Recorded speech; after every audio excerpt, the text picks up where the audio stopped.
Bismillahirrahmanirrahim. Assalamualaikum warahmatullahi wabarakatuh.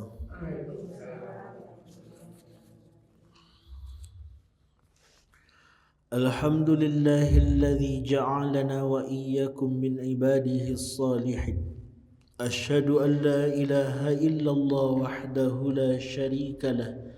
وأشهد أن سيدنا محمدا عبده ورسوله صادق الوعد الآمن اللهم صل وسلم وبارك على سيدنا محمد وعلى آله وصحبه أجمعين أما بعد.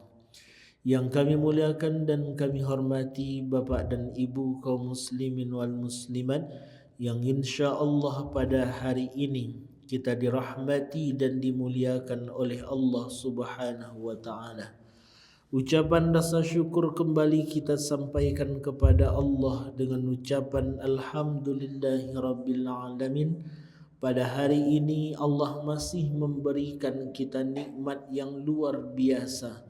Mudah-mudahan dari banyaknya nikmat yang Allah beri, kita mampu menjadi hamba yang selalu bersyukur kepadanya. Maka inilah yang pernah disampaikan oleh Sayyidina Ali bin Abi Talib, bahwa beliau mengatakan, bila air yang sedikit bisa menyelamatkanmu dari rasa haus, maka tak perlu meminta air yang lebih banyak yang barangkali dapat menenggelamkanmu, kata beliau. Artinya dari ucapan beliau ini kita diajarkan untuk selalu belajar cukup dengan apa yang sedang kita miliki. Kita disuruh untuk pandai mensyukuri dengan apa yang kita punya.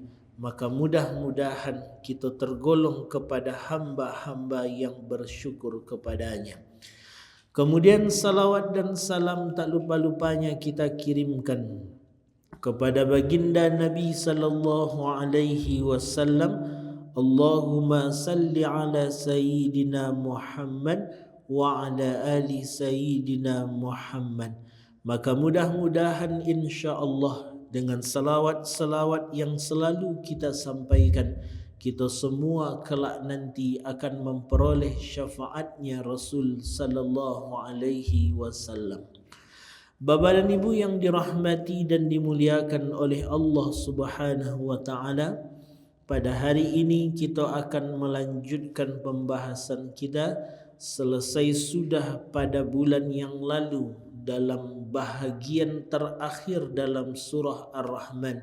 Maka kita akan mengurut kajian tafsir kita dari awal, dan hari ini yang akan kita bahas yaitu Ummul Quran ataupun surah Al-Fatihah namanya. Kenapa surah Al-Fatihah ini mesti dibahas?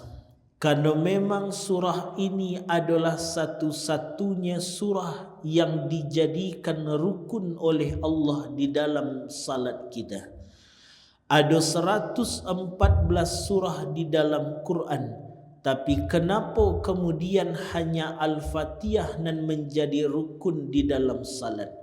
Ada apa dengan Al-Fatihah ini? Apa isi sebenarnya dari Al-Fatihah ini? Dan inilah yang akan kita bahas pada siang hari ini.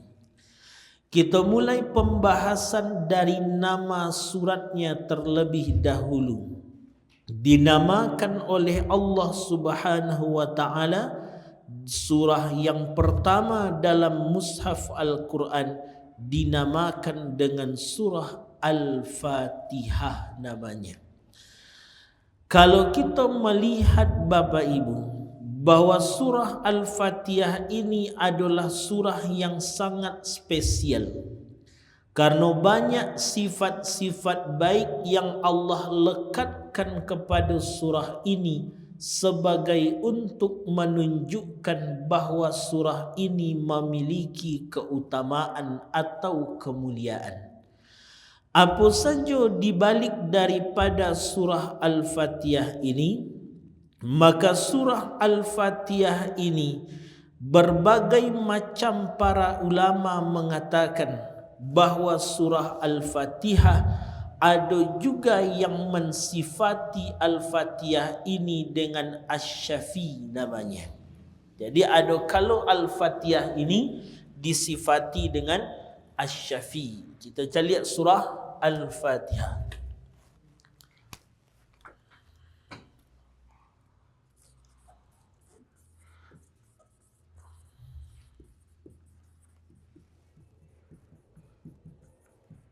Surat Al-Fatihah.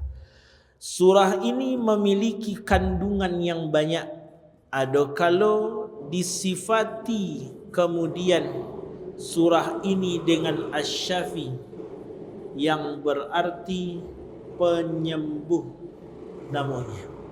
Jadi ada kalau surah ini disebut dengan Asy-Syafi, yang dimaksud dengan Asy-Syafi ini adalah penyembuh. Nanti ditemukan petunjuknya di Quran surah ke-17 ayat 82. Surah 17 ayat ke-82. Kata Allah mengatakan di dalam Al-Quran, wa nunazzilu minal Qur'ani ma huwa syifa. Nampak kalimat syifa di situ, atau Asy-Syafi, sifat sama saja. Maka kami turunkan Al-Quran ini khusus kepada surah nan pertama, yaitu Al-Quran, yaitu Al-Fatihah. Karena kan ulama menyebut isi surah Al-Fatihah, isi satu Al-Quran itu ada dalam surat Al-Fatihah. Nan inti surah Al-Fatihah berada di Bismillahirrahmanirrahim. Jadi surah Al-Fatihah yang 7 ayat itu, kalau dicaliak maknanya lah tergabung semua surat di situ. Maka di Quran surah ke-17 Al-Isra ayat 82 tadi, Allah katakan kami turunkan Al-Quran itu, Al-Fatihah maknanya sebagai syifa, sebagai penyembuh, sebagai penawar, sebagai obat dari segala penyakit yang dialami. Makanya dulu kan ada kisah Bapak Ibu. Ada seorang kepala suku tersengat binatang. Ada yang mengecewakan binatangnya pokoknya berbisa, karena binatangnya masih berbeda ulama. Ketika seorang kepala suku ini tersengat oleh binatang, lah hampir wafat, ubeknya cuma satu. Dibacakan surah Al-Fatihah, maka surah ini menjadi obat dari sengatan binatang tadi dan membuat kepala suku tadi sehat dan tidak sakit lagi. Jadi itu makna Quran, ada yang disebut dengan Asy-Syafi atau sifat. Sedangkan sifat kedua yang melekat ke Al-Fatihah, ada juga yang menyebut sifat nan melekat itu dengan ruqyah. Ruqyah. Apa itu ruqyah Bapak Ibu? Kalau tak baca ruqyah biasanya apa penganawak kalau ruqyah itu? Mengusir setan, mengusir hal-hal negatif, kan itu biasanya. Tapi ternyata ruqyah ini maknanya bukan cuma lebih mengusir jin atau setannya, tapi ruqyah yang dimaksud ini adalah menghilangkan dan membuang serta mengusir sifat-sifat negatif dari dalam diri awak. Jadi bukan berarti ruqyah itu mengusir jin saja dalam surah Al-Fatihah, tapi inti daripada ruqyah dalam surat Al-Fatihah intinya membuang sifat buruk dalam diri.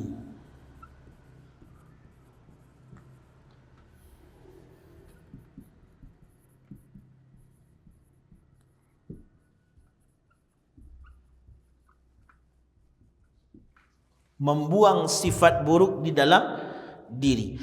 Artinya yang ingin Allah sampaikan, ketika seseorang membaca surat Al-Fatihah, berartinya bisa menjadi obat dari penyakitnya. Ketika seseorang membaca surah Al-Fatihah, berarti bisa menjadi ruqyah dari sifat-sifat buruknya. Anan sifat buruk awak kan banyak. Ada hasad, iri, dengki, ada kemudian sombong, ada kemudian ria. Maka disifati Al-Fatihah dengan ruqyah, maknanya sepanjang orang membaca dan paham dengan Al-Fatihah, nya mampu membuang sifat buruk dari dalam dirinya. Itu nan inti Al-Fatihah. Makanya surah Al-Quran kau tak cukup dibaca. Kalau sekedar dibaca saja, maka fungsi obat dan fungsi ruqyah itu tak akan berlaku. Wak baca saja Bismillahirrahmanirrahim, Alhamdulillahi Rabbil Alamin, tak akan ada efeknya. Tapi ketika wak baca suratnya lalu dipahami maknanya, makanya akan berfungsi sebagai obat dari penyakit dan akan mampu menghilangkan sifat buruk dari dalam diri awak. Inilah alasan kenapa Al-Fatihah dijadikan rukun oleh Allah di dalam salat. Semakin orang membaca Al-Fatihah, semakin sehatlah badannya. Zahirnya sehat dari penyakit, batinnya sehat dari penyakit-penyakitnya. Kini cuba kita cari Bapak Ibu. Barakali awak baca Al-Fatihah sehari Bapak Ibu. Nan wajib saja berarti 7 balik kali. Yang wajib saja baru itu 7 balik kali. Sama dengan kata ulama, kalau 1 gelas dicuci sebanyak 7 balik kali, kira-kira barasiah atau kumuh baik? Barasiah. Maka Al-Fatihah berfungsi untuk menyuci zahir dan batin awak. Harusnya kata Allah, ketika seseorang membaca Al-Fatihah, harusnya barasiah sifat buruk dalam dirinya. 7 balik kali dicuci dan batin gua Al-Fatihah, harusnya barasiahnya. Tapi kenapa terkadang suratnya kita baca 7 balik kali, tapi nan batin awak indak jo barasiah-barasiah. Apa sebab? Karena Al-Fatihahnya baru sekedar dibaca tapi belum dipahami. Itu sebabnya. Makalah banyak nak baca Al-Fatihah, nan sombongnya model itu je baru, nan gibahnya model itu je baru, nan iri dengkinya model itu je baru. Padahal fungsi Al-Fatihah sebagai ruqyah namanya. Ada juga nanti yang menyebut Al-Fatihah ini sebagai doa. Ada yang menyebut sifat dan melekat di Al-Fatihah sebagai doa. Dalilnya nanti ada di Quran surah ketiga ayat 38 sampai 39. Di dalam Quran surah Ali Imran 38 sampai 39, ketika Nabi Zakaria berdoa, apa doa Nabi Zakaria? Rabbi habli min ladunka dzurriyyatan thayyibah. Agih aku keturunan yang baik dari sisimu. Allah kabulkan doa Nabi Zakaria qaimun yusalli fil mihrab, sedang tagak dalam sembahyang beliau. Jadi Al-Fatihah juga berarti sebagai doa. Kini itulah diantara makna sifat dalam surat Al-Fatihah. Ada kalanya sebagai penyembuh obat, ada kalau sebagai ruqyah, ada kalau sebagai doa. Kini Bapak Ibu, bagaimana caranya agar memang saat kita membaca Al-Fatihah wak dapai keutamaan itu? Dibaca Al-Fatihah yang menjadi ubek dia. Dibaca Al-Fatihah yang menjadi ruqyah dia. Dibaca Al-Fatihah yang menjadi doa dia. Karena kalau wak caliak orang-orang seisuak, ulama-ulama seisuak, ada orang minta ruqyah ci Al-Fatihah dibaca sihat sekali. Orang sakit tiba ubean cik buya Al-Fatihah se dibaca kaya putihnya diminumkan sehat. Kini nampak dewa orang sedang kerasukan. Lah 3 kali baca Al-Fatihah ndak yo keluar-keluarnya dia. Lah 5 kali baca Al-Fatihah bahkan jin tu lo mengecian salah bacanya wadekunan batu keciannya. Apa kok madetu tu? Saya orang sekali baca keluar jinnya sekali. Sekali dibaca alun sudah keluar jinnya. Dia awak berkali-kali dibaca awak dan dipeluannya. Saya orang bau bek tu jaya putih saja. Ubek encik buya, awak air putih dibaca Al-Fatihah, minumlah sihat. Dia awaklah berkali-kali membaca air putih tu dengan Al-Fatihah. Pi modetu kamu itu juga. Apa sebabnya? Balik kanan tadi. Karena makna Al-Fatihah tu belum kita dapati dan belum kita amalkan.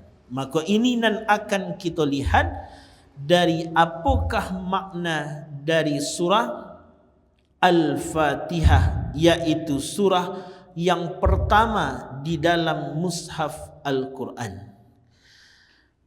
Maka kita ambil daripada judulnya terlebih dahulu, yaitu Al-Fatihah. Al-Fatihah. Apa maknanya?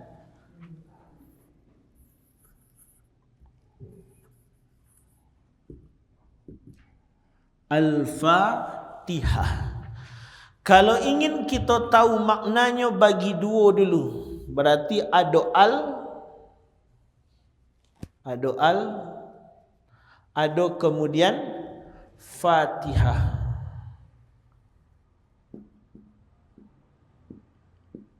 Ada Fatihah. Berarti ada 2 kata di situ. Al-Fatihah. Ada al-c alif lam. Yang kedua ada Fatihah. Maka kita lihat terlebih dahulu apa arti al itu. Al atau alif lam ini di dalam bahasa Arab banyak maknanya. Makna nan pertama dari alif lam itu menunjuk sebagai alif lam ma'rifah. Jadi ada namanya alif lam ma'rifah.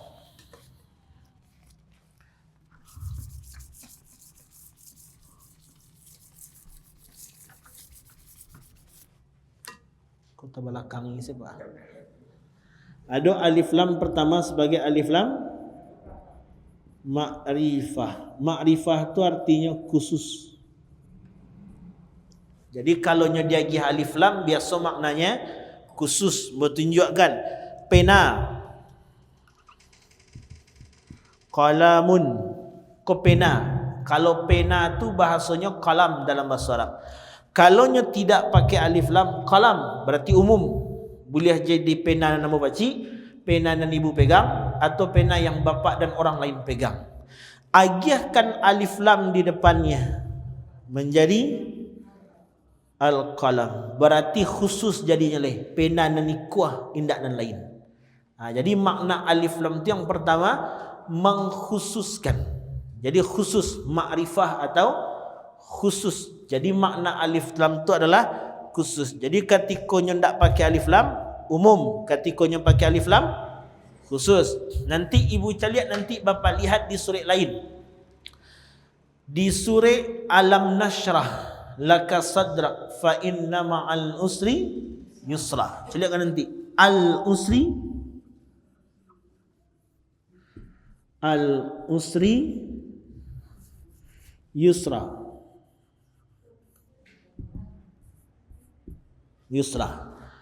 Al-usri yusra. Yang C pakai alif lam, yang C enggak.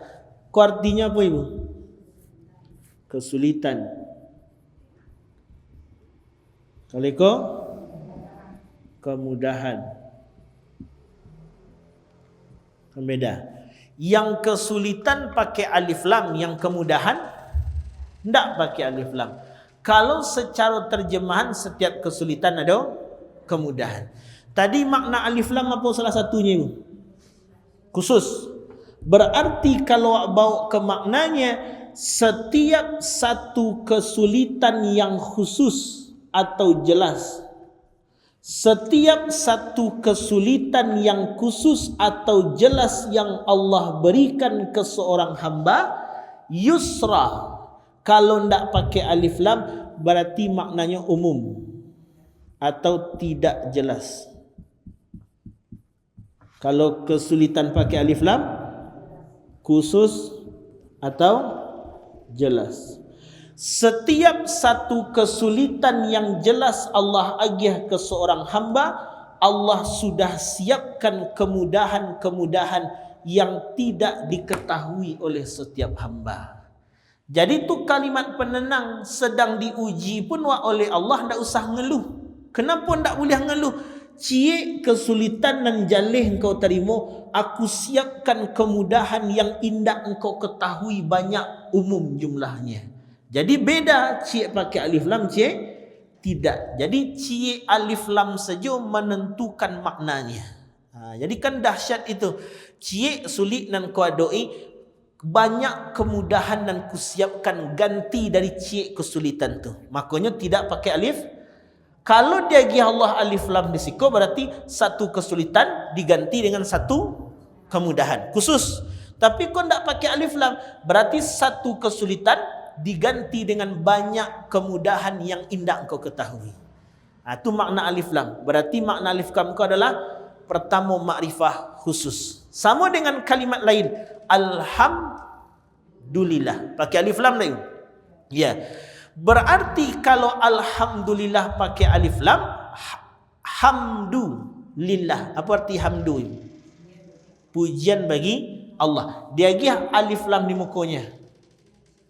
Berarti pujian tu khusus untuk Allah. Berarti orang yang membaca alhamdulillah nyo berkomitmen bahwa pujian itu hanya untuk Allah, khusus untuk Allah.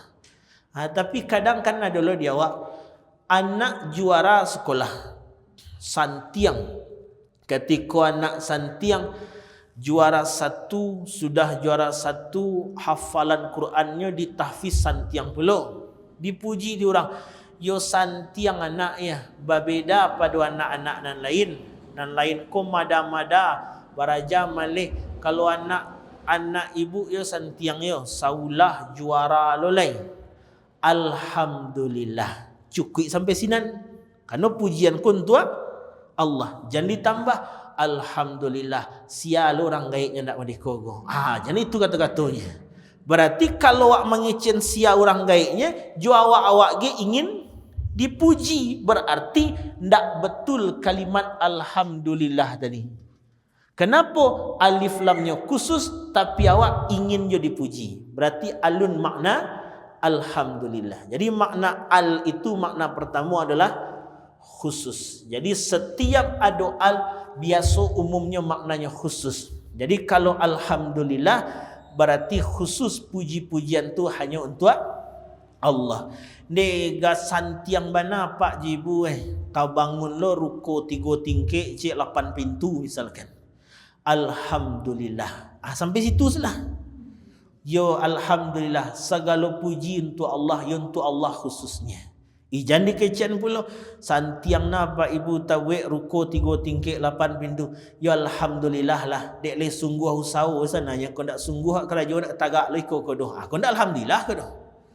Jadi kenapa al ko pengkhususan hanya semata-mata puji-pujian itu untuk Allah saja. Jadi al di dalam Al-Fatihah makna pertamanya adalah khusus. Al ma'rifah atau khusus. Sedangkan makna yang kedua, makna al yang kedua,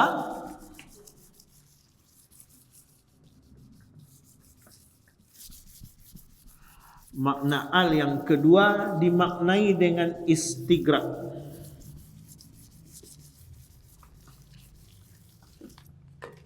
Makna yang kedua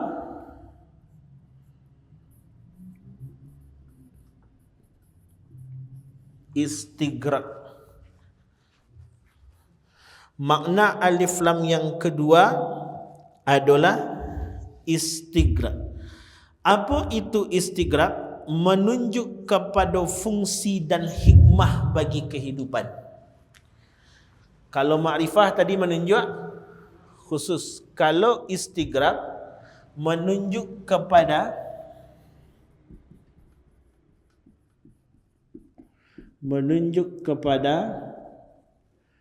fungsi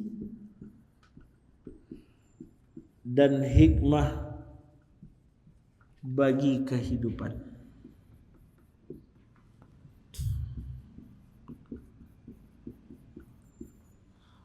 Fungsi dan hikmah bagi kehidupan. Berarti yang makna tadi berarti kalaunya dia alif lam maknanya istighraq, fungsi dan hikmahnya. Kemari darinya ke Asy-Syafi'i tadi ruqyah dan doa.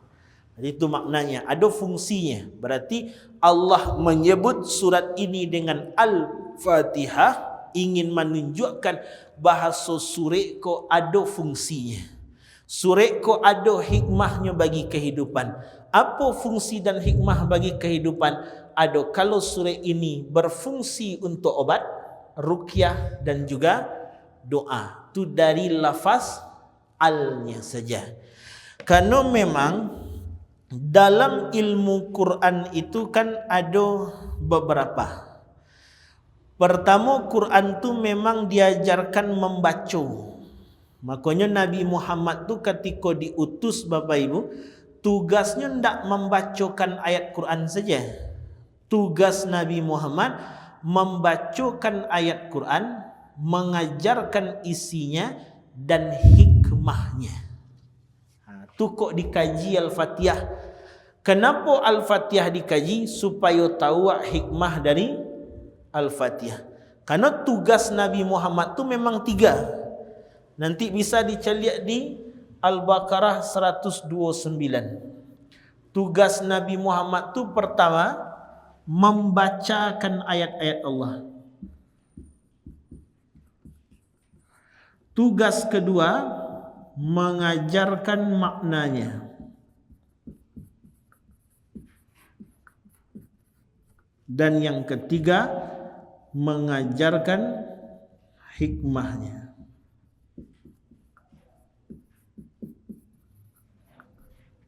Itu tugas Nabi. Jadi kenapa kemudian kita disuruh mencari hikmah dari Al-Fatihah? Karena tugas Nabi itu memang 3. Membacakan ayat Allah, mengajarkan isinya dan juga hikmahnya. Dalilnya di mana? Al-Baqarah 129. Nanti bisa ibu cari apa di Al-Baqarah 129 ibu? Rabbana wab'as fihim rasulam minhum yatslu alaihim ayatik. Tugas pertamanya yatslu alaihim ayatik, membacakan ayat-ayat Allah. Tugas kedua Nabi wa yu'allimuhumul kitab, mengajarkan maksudnya. Dan yang ketiga mengajarkan hikmahnya. Ambil contoh dulu mereka. Ambo sering bagi contoh mereka. Ayatnya turun dibacaan dek Nabi. Aqimus salah. Berarti lain Nabi membaca Bapak Ibu.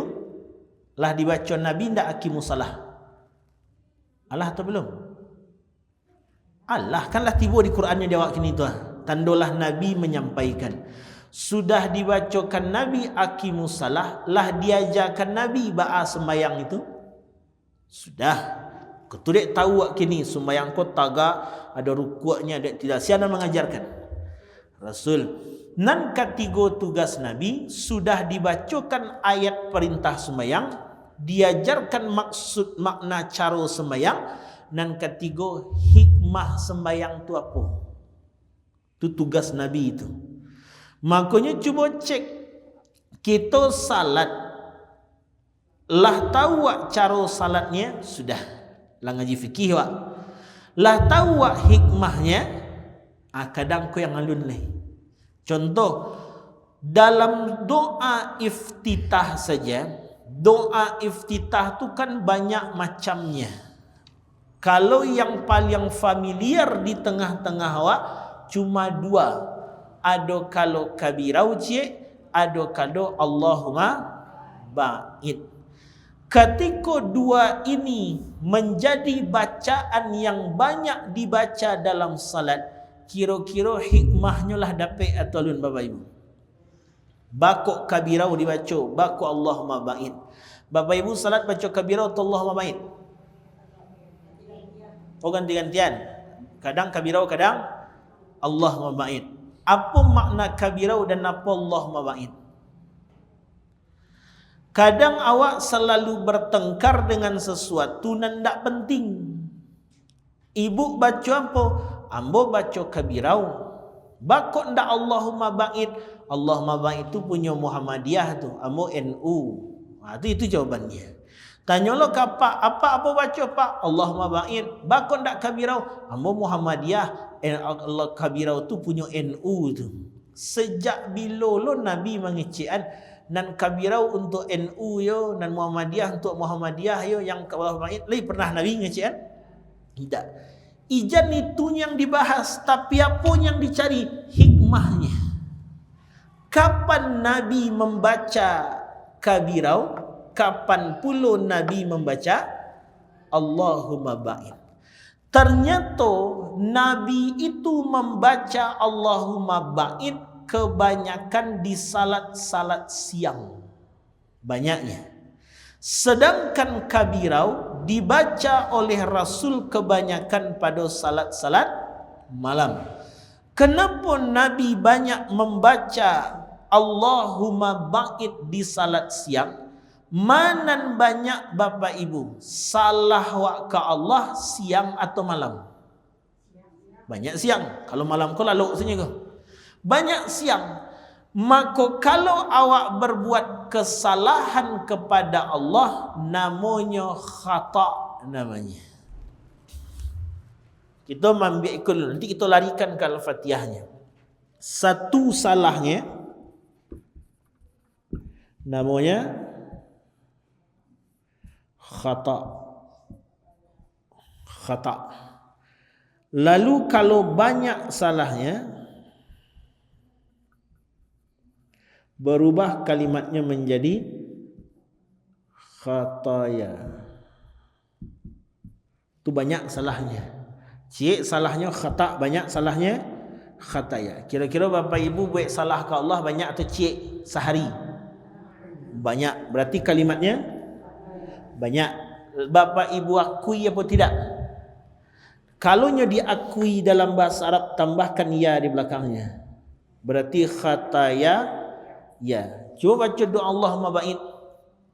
Allahumma ba'id baini wa baina kama khataya ya. Kan itu kalimat ni kau. Berarti saat awak membaca itu, ya Allah, jauhkan antara diriku dengan kesalahanku yang banyak ini. Yang salah dan banyak tu ku akui, ya Allah. Jauhkan sebagaimana engkau menjauhkan timur dan barat, ya Allah. Kok dapat ndak wasobo ambo jo salah ambo ko di akhirat lah, ya Allah.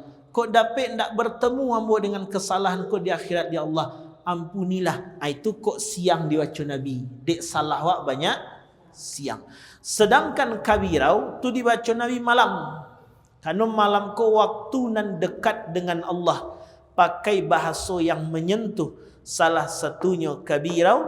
Walhamdulillahi katsirau bukrata wa asila inni wajjahtu sampai selesai. Itu yang ingin ambo sampaikan. Setiap ibadah Nabi lah membacakan, Nabi lah mengajarkan, tinggal cari hikmah. Sama ju Al-Fatihah, Allah dibaca Nabi Al-Fatihah, Bapak Ibu.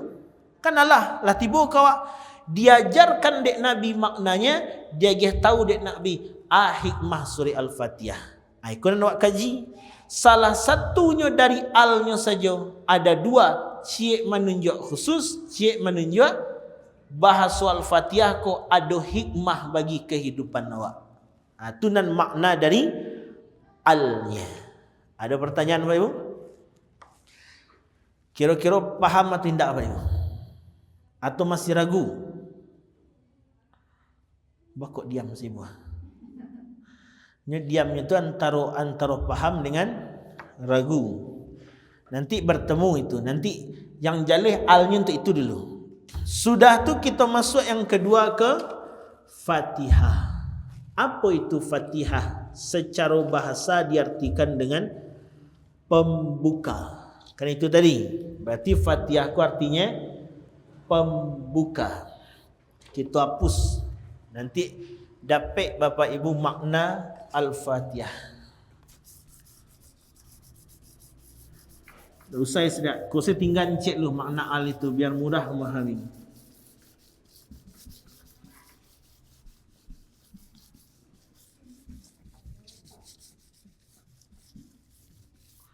Kini masuk ke lafaz Fatihah.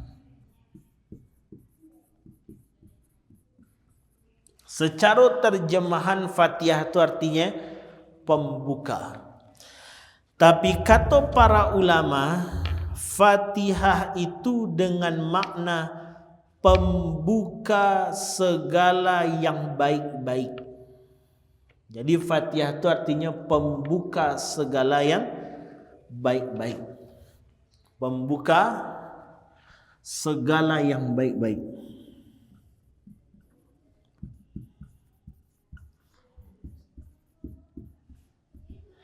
Pembuka segala yang baik-baik.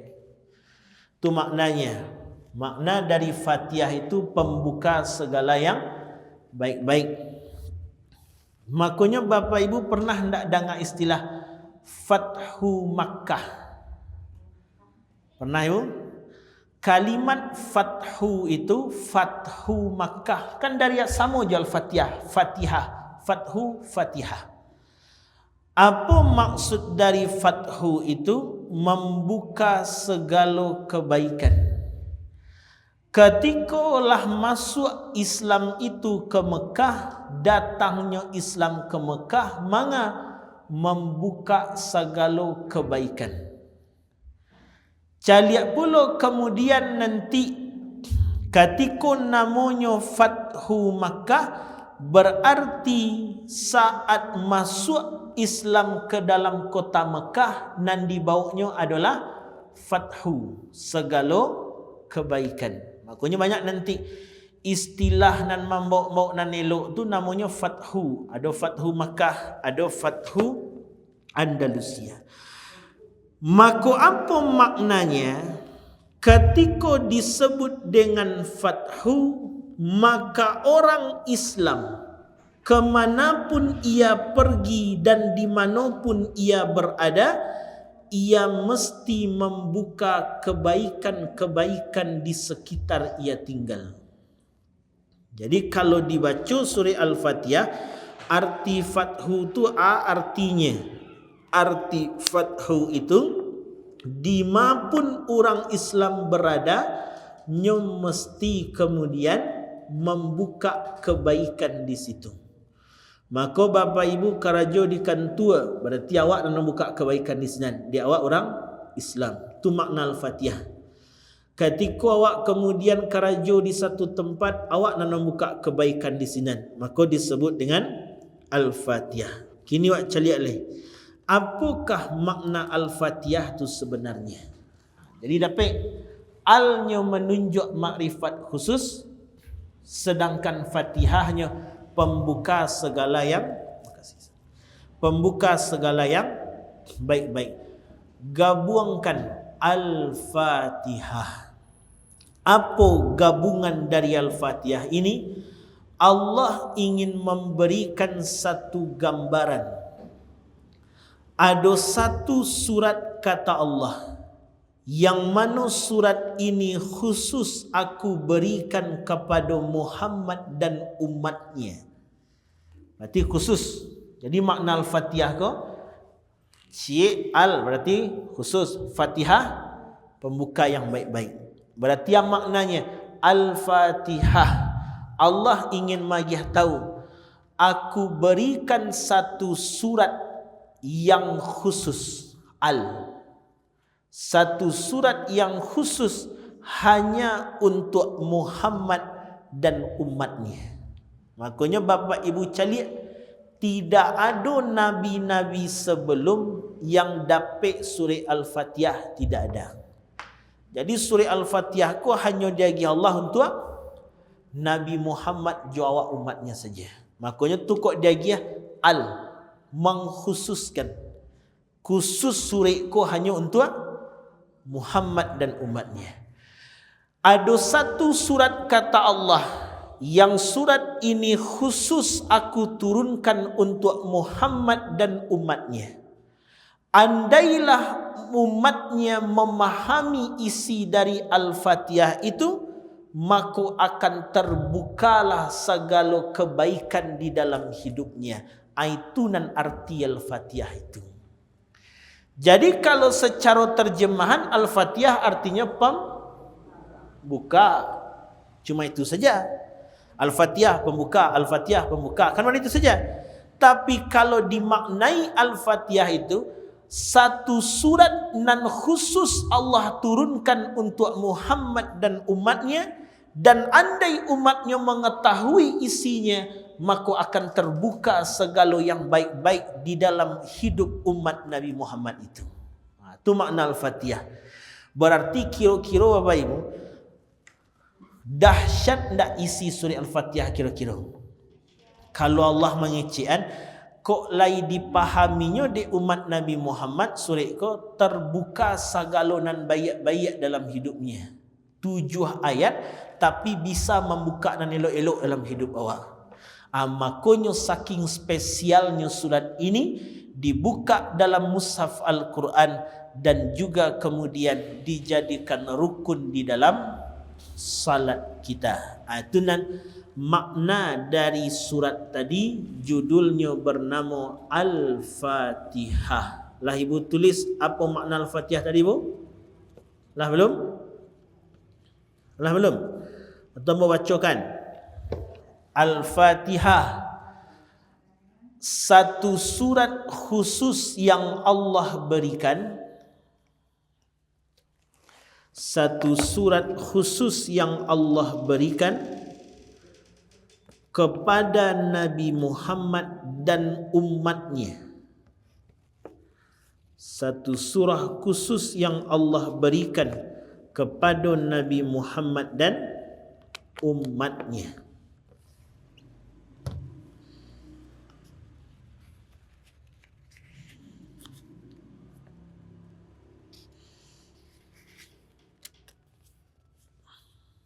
Yang mana andailah umatnya mengetahui makna surat tersebut, yang mana andai umatnya mengetahui makna surat tersebut, di surah Al-Fatihah, yang mana andai umatnya mengetahui makna surat tersebut, maka Fatihah, maka terbukalah segala kebaikan dalam hidupnya. Maka terbukalah segala kebaikan di dalam hidupnya. Berarti kalau Bapak Ibu ingin hidupnya dibukakan Allah segala kebaikan-kebaikan, maka Allah sampaikan cari tahu makna surat Al-Fatihah.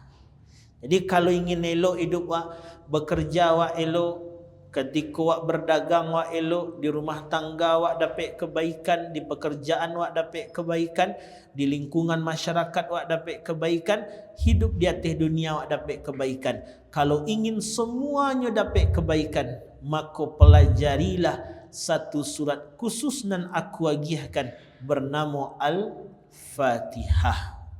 Berarti surat ku luar biasa itu. 7 ayat tapi bisa membuka kebaikan dalam hidup manusia. Kita lihat di ayat pertama. Bismillahirrahmanirrahim. Lafaz bismillah ini adalah lafaz pertama yang Allah perintahkan ditulis di Lauhul Mahfuz. Jadi bismillah kul lafaz pertama yang Allah perintahkan untuk ditulis di Lauhul Mahfuz. Di saat Allah menurunkan lafaz bismillah kepada Nabi Muhammad, Kata Syekh Abdul Qadir Al-Jailani mengatakan, banyak hal-hal aneh yang terjadi.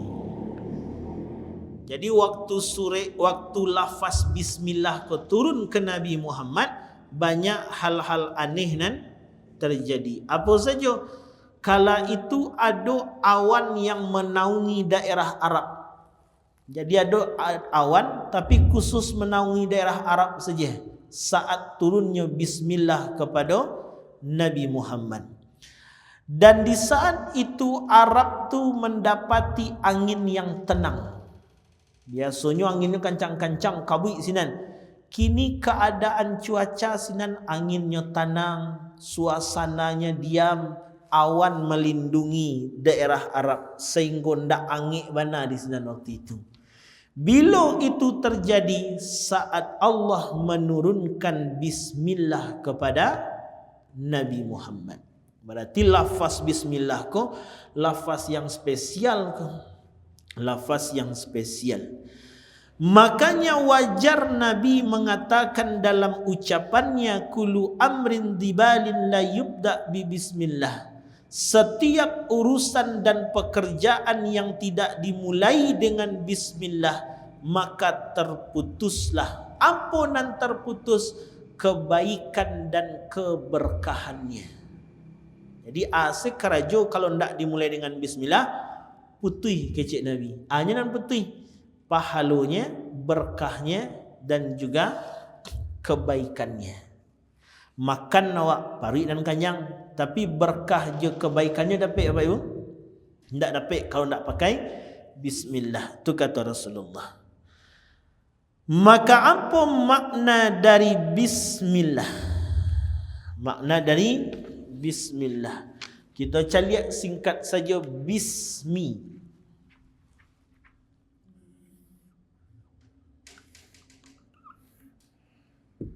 Bismi. Bismi. Lafaz ba-nya dulu. Cik ba ke? Lafaz ba di dalam bismillah itu dengan makna pertama ilsaq.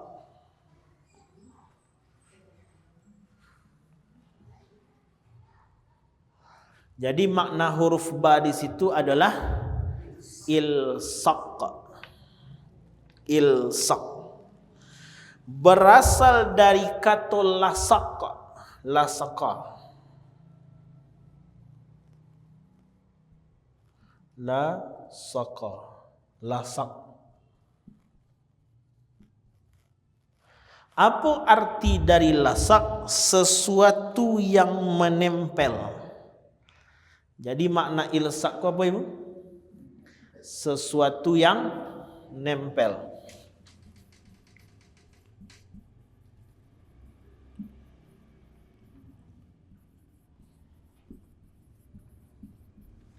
Sesuatu yang menempel dan sulit dipisahkan.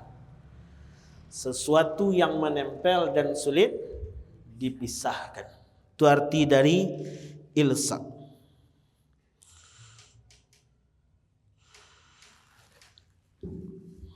Sesuatu yang nempel sulit untuk dipisahkan. Ada kalanya bersifat hakiki maupun maknawi. Kalau hakiki itu barang jalih. Model kini makanya dalam bahasa Arab lem itu disebut dengan lisak. Makanya dalam bahasa Arab lem disebut dengan lisak. Kenapa lem disebut dengan lisak? Karena kalaulah asalkan lem nempel dan sulit dipisahkan. Makanya disebut dengan lisak. Ada secara makna. Kini disandingkan lafaz bismi itu dengan Allah. Berarti bismillah. Apakah maknanya bismillah? Dek kalimat ko disandingkan dengan nama Allah. Bismillah. Makna bismillah sesuatu yang menempel dan sulit untuk dipisahkan. Disandingkan dengan lafaz Allah. Apa maknanya? Apa maknanya antara bismillah dengan Allah itu? Seolah-olah ingin menggambarkan walaupun Allah itu tidak nampak dalam penglihatan, tidak bisa disentuh oleh kini tangan, tetapi kemudian Allah itu dekat dan sangat dekat sehingga kini sulit dipisahkan. Maksudnya orang kalau membaca bismillah nyo merasukan sesuatu nan dekat dengan Allah. Kalau nyo menempel ko dakik tu jauh apa ibu? Kuah mau dego kini ya. Ko nempel ko. Nempelnya dua ko. Dakik tu jauh. Berarti maknanya dekat. Ketika orang membaca bismillah berarti orang tu merasukan dekat dan sulit dipisahkan dengan Allah. Itu makna bismillah. Makanya dianjurkan dek Nabi setiap pekerjaan tu mulai dengan bismillah, supaya saat awak baca bismillah tu tahu buang rasa dakik ya Allah dan sulit dipisahkan. Makanya cuba Pak Ibu celiak, kalau oranglah baca bismillah pastinya terhubung ya Allah dan tidak mungkin karajo buruk dikerajokannya kalau nyo mulai dengan bismillah. Cubalah ibu tes nanti pulang dari surau kau nanti nampak sendal kawan, bismillah, ambo bau terumpak kawan kau pulang kecewa. Lai bisa pakai bismillah? Tak mungkin tinggal bau saja. Kenapa ndak amuh awak mengecek bismillah? Karena lafaz bismillah kau lafaz yang membuat dekat dengan Allah dan sulit awak berlupa dan berpisah dengan Allah. Jadi secara bahasa bismillah itu lafaz yang membuat dekat dengan Allah. Asal dibaca bismillah tahu buang hati aku dakik ya Allah sekali. Makanya tak mungkin kemudian lafaz bismillah dipakai untuk maksiat, tak mungkin. Barik lidah awak membaca itu. Nampak sepatu orang rancak pulang surau, ni rancak na sepatu ku maha ko. Biarlah nak barakahnya bismillahirrahmanirrahim. Bobok pulang je lah, tak mungkin. Atau kemudian nampak jambu orang di tepi rumah, deh sirahnya jambu teh bismillahirrahmanirrahim. Liam muhak pakai bismillah untuk maksiat? Tak. Kenapa? Karena lafaz bismillah lafaz nan membuat dekat dengan Allah. Itu nan bismillah. Kenapa disandingkan bismi itu dengan nama Allah padahal di belakangnya nanti adalah nama Rahman dan Rahim? Bakok jo nama Allah terlebih dahulu. Karena nama Allah itu adalah ismun jami'un li jami'il asma' was sifat. Nama yang mencakup keseluruhan. Kalau nama-nama lain tu menunjuk satu-satu sifat. Ar-Rahman cuma untuk penyayang, Ar-Rahim pengasih. Kalau Rab tu cuma menunjuk ketuhanan magih rasaki saja. Ar-Razak untuk rasaki saja. Kan macam itu. Tapi kalau disebut nama Allah, langkuk sifat di dalam salahnya. Maka awak berkata, ya Allah, bismillah. Ketika seseorang membaca bismillah, ia merasa dekat dengan zat pemilik segala sifat-sifat yang baik. Jadi kok disandingkan dengan lafaz Allah. Makanya kata para ulama, doa tu lebih capek terkabul kalau memakai lafaz Allah. Maka ya Allah, ya Allah, ya Allah, daripada pakai ya Rahman, ya Rahim, ya Rahman, ya Rahim, ya Razzaq. Lebih capek doa terkabul kalau pakai ya Allah. Kenapa?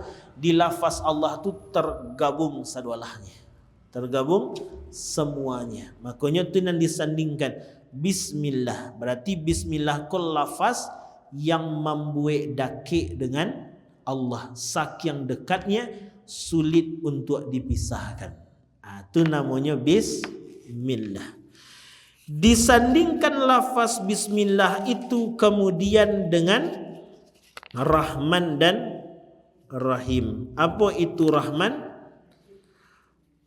Rahman itu pengasih. Maksudnya Allah ingin mengatakan bismillah dan membuat awak dakik jo Allah. Lai awak amuh dakik jo Allah, Allah katakan Rahman, jangan takui. Aku ko punya sifat Rahman. Barapun dosa engkau kepadaku, aku tetap menerima engkau kalau ingin dakik denganku. Bukti Allah tu pengasih Rahman.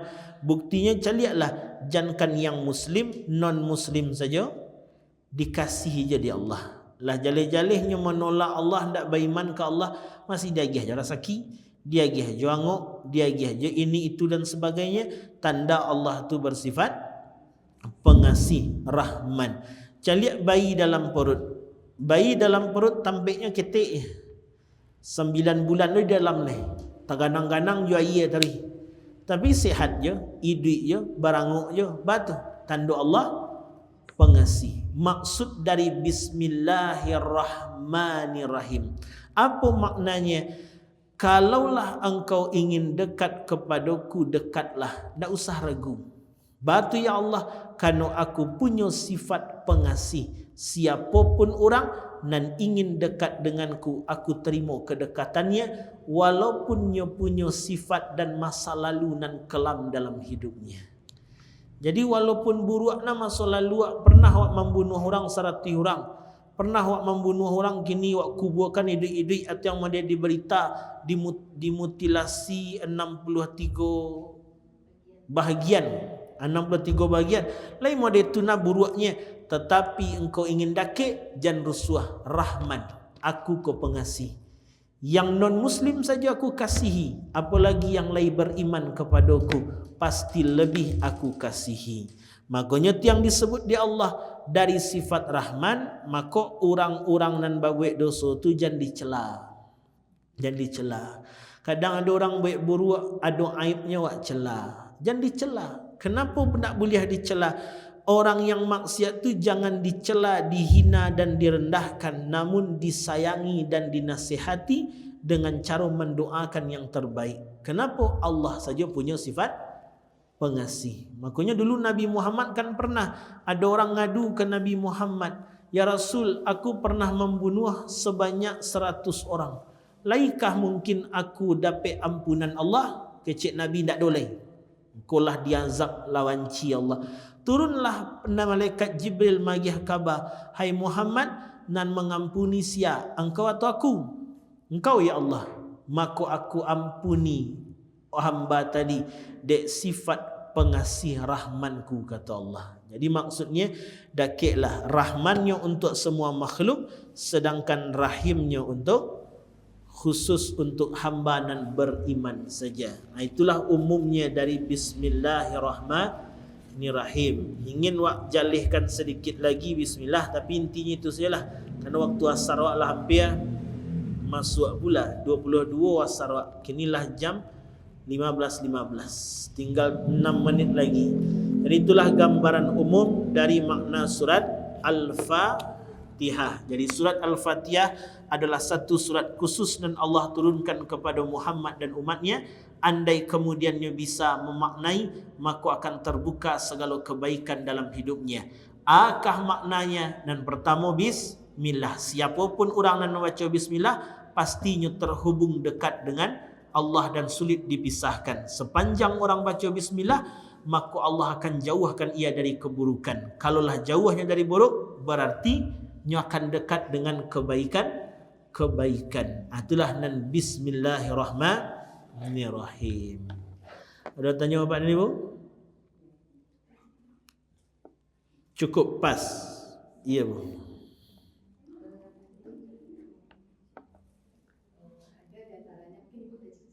Iya Bu.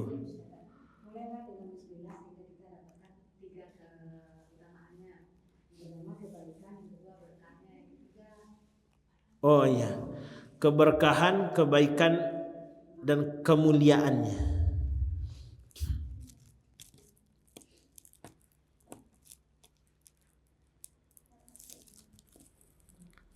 Sama-sama. Itulah Bapak dan Ibu terkait dengan kajian kita hari ini dari makna lafaz Al-Fatihah itu. Itulah Bapak dan Ibu bisa kami sampaikan. InsyaAllah nanti kita lanjutkan kembali. Mudah-mudahan sehat-sehat badan, panjang usia. Karena nanti Al-Fatihah kau menarik, karena Allah menyebutkan sebahagian untukku, sebahagian untuk hamba-hambaku. Mana untuk Allah, mana untuk awak nanti kita jelaskan. Sekian baik usaha kami sampaikan, mohon maaf atas segala kekurangan. Al-Fakir Adahimdallah. Allahumma salli ala Sayyidina Muhammad wa ala ali Sayyidina Muhammad. Assalamualaikum warahmatullahi wabarakatuh.